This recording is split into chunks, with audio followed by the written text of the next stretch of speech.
Olá, tudo bem? Nós estamos agora na segunda aula sobre o livro As Armas da Persuasão, do Robert Cialdini, que é um livro interessantíssimo que eu recomendo que você leia.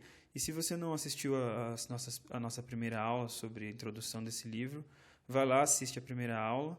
Ela diz exatamente sobre o que o livro se trata. Então a gente vai continuar o estudo dos gatilhos mentais. E o primeiro gatilho mental que ele cita com mais detalhes no livro é o gatilho da reciprocidade, que é um gatilho que diz que a gente tem que retribuir na mesma moeda o que uma outra pessoa nos deu, seja um presente ou um convite.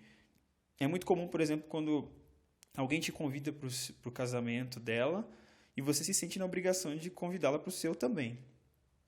E isso permite que os indivíduos eles abram mão de certas coisas esperando receber alguma coisa em troca.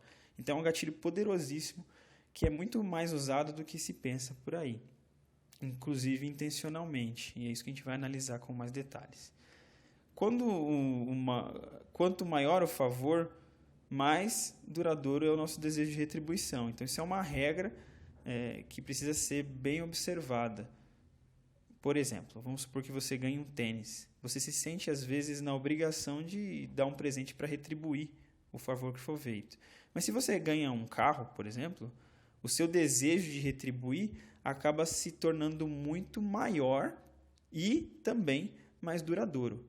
O termo obrigado ele já exemplifica muito bem isso. Quando você diz obrigado para agradecer, é como se você estivesse dizendo eu me sinto obrigado em retribuir. Então, uma regra que é interessante analisar e precisa ser gravada é que a gratidão ela é muito mais poderosa do que a própria simpatia.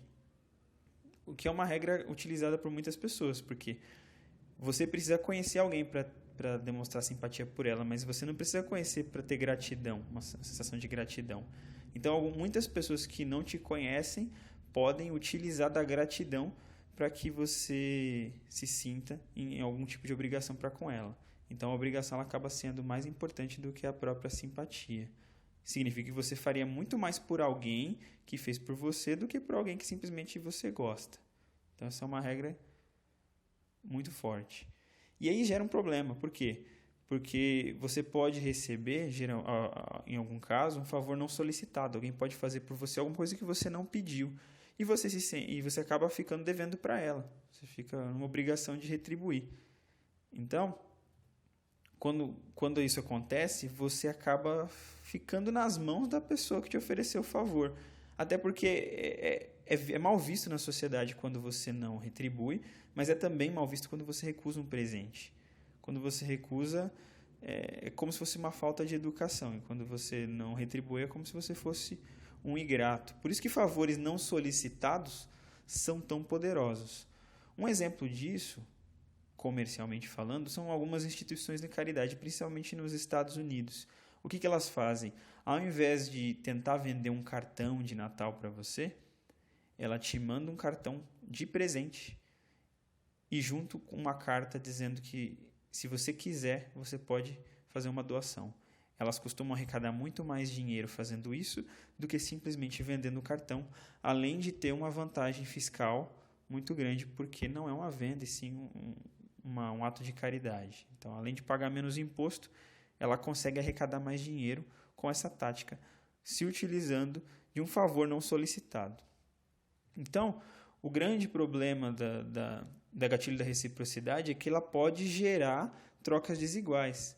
Que enquanto você não retribui, você se sente extremamente oprimido. E você se sente doido para se livrar logo disso, como se fosse um peso. Então você às vezes está disposto a prestar um favor maior do que aquele que você recebeu, só para se livrar da carga psicológica da dívida. Então às vezes você se dispõe a fazer algo muito maior do que você precisaria. Então essa é a troca desigual. Então pessoas que são aproveitadores acabam utilizando do gatilho da reciprocidade para que você dê algo muito maior do que ela te deu. Um outro exemplo que eu acho interessantíssimo é um exemplo clássico. Imagina um filho, um adolescente, querendo convencer o pai. E ele chega para o pai e fala: pai, eu gostaria muito de ir para a praia com os meus amigos. Eu quero passar o fim de semana lá, a gente vai beber, eu só vou voltar no domingo à noite E ele fala coisas que o pai não costuma permitir que ele faça. E, obviamente, o pai recusa. Ele fala, não, eu não vou deixar você ir, eu nunca deixei você ir, você não tem liberdade para isso. E alguns minutos depois o filho volta e fala, tudo bem, pai, já que o senhor não me deixou ir na praia, eu poderia pelo menos ir no cinema?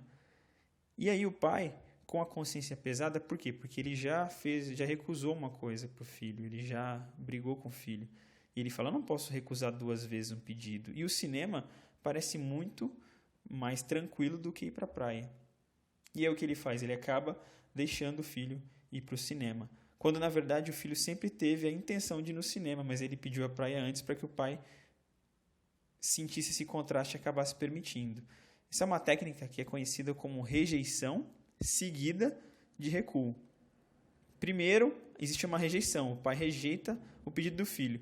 E o filho recua, então o pai se sente em dívida com ele. Quando o filho faz um segundo pedido, dificilmente ele recusa. Vendedores fazem muito isso, oferecem um produto que é muito caro e quando você recusa, ele oferece um segundo que é mais barato. E você geralmente não recusa porque você já recusou uma vez e você se sente em dívida com ele e na vontade de retribuir você acaba comprando o produto. Então, essa rejeição seguida de recuo usa 2 gatilhos, não apenas um. O gatilho do contraste, que nós vimos na primeira aula, e o gatilho da reciprocidade, que nós estamos vendo agora. Então, ela engloba os 2 ao mesmo tempo. Vamos agora analisar o segundo gatilho, que é conhecido como gatilho do comprometimento e da coerência. São 2 coisas que caminham juntas. Vou começar com um exemplo de uma corrida de cavalos. Quando uma pessoa aposta num cavalo, quando ela escolhe um cavalo, ela começa a achar que aquele cavalo vai vencer. De repente, a confiança naquele cavalo começa a aumentar e parece que as chances de vitória são maiores do que antes, simplesmente porque ele escolheu aquele cavalo. Então, é como se o desejo de ser coerente com o que você já apostou faz com que você comece a acreditar mais ainda naquele cavalo. Então, isso se chama o gatilho do comprometimento e da coerência. Você não acreditava em nenhum. Quando você apostou naquele, parece que ele tem mais chances de vencer, porque você precisa ser coerente com o que você já escolheu antes, mesmo que a sua escolha não tenha sido baseada em nenhum fato concreto. Então, é como se a gente se convencesse simplesmente e a partir do momento a gente começa a se sentir melhor. A gente se convence de que realmente aquilo vai acontecer, a gente se sente melhor, mas o fato é, a realidade não muda. As coisas vão continuar sendo do jeito que são. Só que nós nos enganamos para manter a coerência. E com base nisso a gente fica feliz e acaba se enganando, porque a gente tem que manter uma posição coerente com a anterior. Tem um exemplo que ele traz no livro de um experimento que foi feito, que se chama Furtos Encenados. Foi feito em Nova York, se não me engano foi feito na praia. E era simples assim, um ator, ele chegava para um grupo que estava na praia e falava assim, você pode olhar minhas coisas aqui, que estão aqui na toalha, eu tenho coisas minhas aqui, eu quero dar um mergulho, você pode dar uma vigiada? E para um grupo, algumas pessoas ele pedia para vigiarem, e para outras ele simplesmente não pedia nada e ia mergulhar.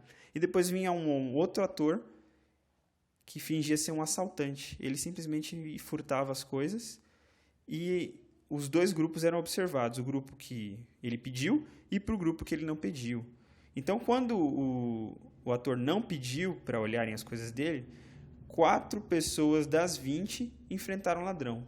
Então, 4 pessoas das 20, elas falaram, não mexe aí, isso não é seu, mas ninguém pediu para elas vigiarem.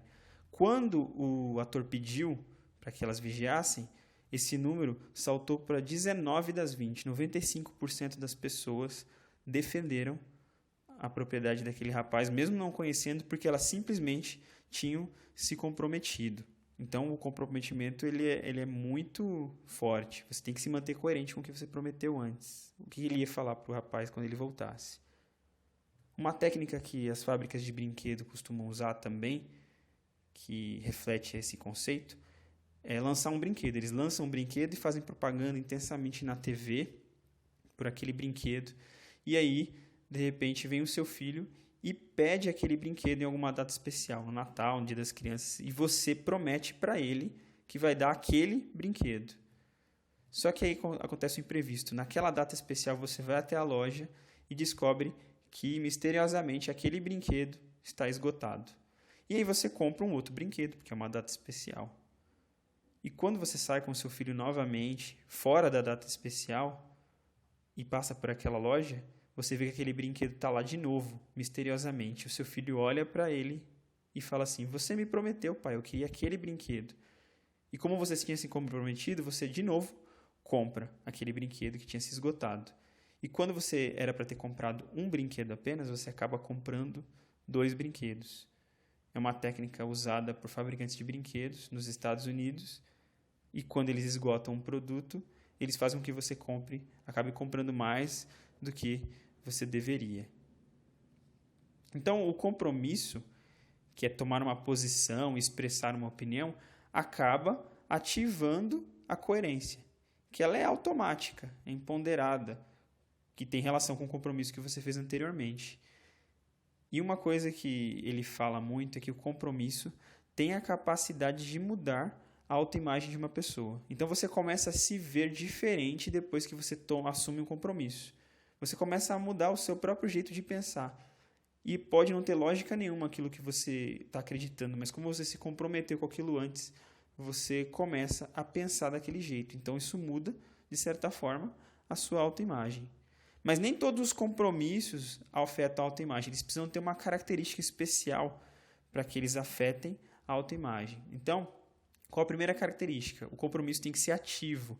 Você precisa dizer que acredita naquilo, de alguma forma. Você precisa passar a concordar. A concordância tem que ser ativa.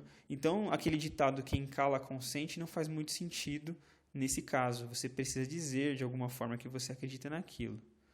Por isso que campanhas de produtos de bens de consumo fazem você dizer no cupom qual é a melhor empresa, qual é o melhor produto, para que você se comprometa ativamente com aquilo, tenha um efeito muito maior do que parece. Segundo, um compromisso tem que ser público para que ele afete a sua autoimagem. Você precisa dizer e precisa que outras pessoas tenham sido testemunhas disso. Sempre quando você assume uma posição diante dos outros, você tem um impulso muito grande para manter sua posição, para você parecer uma pessoa coerente, porque as outras pessoas sabem no que você acredita e você não pode se contradizer. Terceira característica, ele precisa ser trabalhoso. Então está provado que quanto maior o esforço envolvido num compromisso, maior vai ser a sua capacidade de influenciar as atitudes da pessoa que assumiu.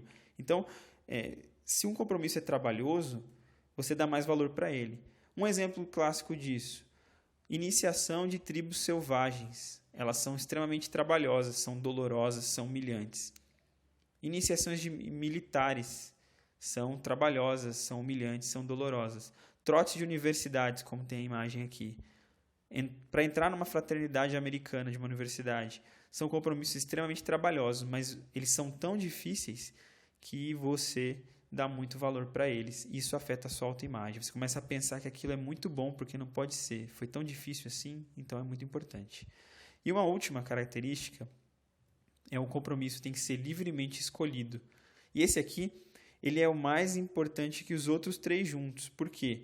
Porque você precisa se sentir responsável pelas suas escolhas. Você precisa saber que você, na verdade, escolheu aquilo porque você quis, não porque você tinha alguma vantagem, porque você tinha um pensamento de caridade ou algum tipo de incentivo por trás. Na verdade, você escolheu porque quis, sofreu porque quis, falou publicamente porque quis e foi ativo porque quis. Esse pensamento livremente escolhido te faz reforçar mais ainda a sua autoimagem. Existe um exemplo que também é uma técnica que os vendedores usam muito, que trabalham bastante com essa questão do compromisso. Por exemplo, vamos supor que você vai comprar um carro. E você chega lá, o vendedor começa a mostrar os carros para você e você, de repente, nem está muito afim de comprar um carro, não era o seu plano, você só estava olhando, mas ele te oferece um desconto que é irrecusável. Ele fala que vai te dar um desconto no IPVA e que, na verdade, vai também te dar um desconto sobre o preço do carro e é um desconto muito acima da média. E você que não estava pensando muito em comprar um carro, começa a se convencer e resolve assinar o contrato e comprar aquele carro. E quando você vai para casa, antes de de pegar o carro, você vai para casa e começa a refletir sobre a compra que você fez. Você começa a pensar, não é? Mas eu acho que eu fiz um bom negócio porque o motor daquele carro é sensacional. Eu sempre quis ter um carro daquele. E na verdade, o conforto daquele carro é inigualável. Ele é um carro extremamente confortável. E além do mais, ele é um carro muito bonito, um carro esporte. Os meus amigos vão ficar com inveja. Resumindo, além do motivo chamado desconto, você começa a arranjar vários outros motivos, você sozinho, para aquela compra, para justificar aquela compra. E esses motivos todos, eles embasam a sua decisão. Só que quando você volta na concessionária para efetivar, para buscar o carro alguns dias depois, o vendedor te fala o seguinte: sabe aquele desconto? Eu não consegui com o meu gerente, eu tive problemas, infelizmente não vou poder dar esse desconto para você. Só que você perdeu um dos motivos e você construiu todos os outros. E você continua convencido de que aquela é a melhor escolha e você leva o carro mesmo assim. Uma técnica proposital introduzida pelo vendedor, porque ele sabe que o único motivo era o desconto, mas passaram a haver outros. Essa técnica é chamada técnica da bola baixa. Como se uma bola viesse e batesse no desconto, mas a decisão continua de pé porque você criou outros motivos para isso. Então ela usa perfeitamente o gatilho da coerência. E esse conceito aqui que eu vou falar agora é muito importante. Por quê? Porque algumas vezes as vantagens podem criar uma decisão. Ou as decisões podem também criar uma vantagem. E qual a diferença de um para o outro? Às vezes você vê as vantagens e com base nas vantagens, de forma lógica, você chega a uma conclusão. Mas às vezes você decide primeiro de forma irracional e depois você justifica a sua escolha inventando vantagens para explicar aquela sua escolha. Na verdade, ela não foi escolha lógica. Então, o gatilho do comprometimento ele trabalha muito bem com essa segunda parte. Às vezes você decide primeiro e depois você descobre o porquê ou inventa o porquê.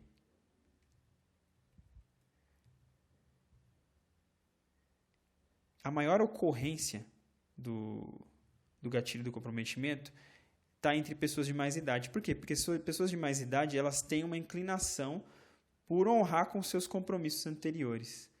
Então, pessoas mais idosas elas costumam utilizar melhor, costumam, na verdade, cair melhor nessas questões de coerência e de comprometimento. Então, elas são alvos mais fáceis para os aproveitadores. E pessoas que são de sociedades individualistas também é um segundo fator que faz as pessoas terem maior inclinação por coerência. Por quê?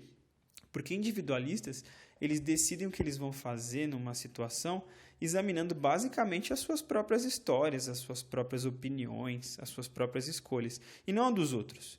Isso torna eles bastante vulneráveis às táticas dessas pessoas que usam a coerência para conseguir o que elas querem. Então, pessoas de sociedade individualista e idosos são mais vulneráveis. Então, são esses os gatilhos que a gente estudou na segunda aula. E na próxima aula a gente vai ver o gatilho da aprovação social, que é extremamente importante. Se você não viu o anterior, pode ver.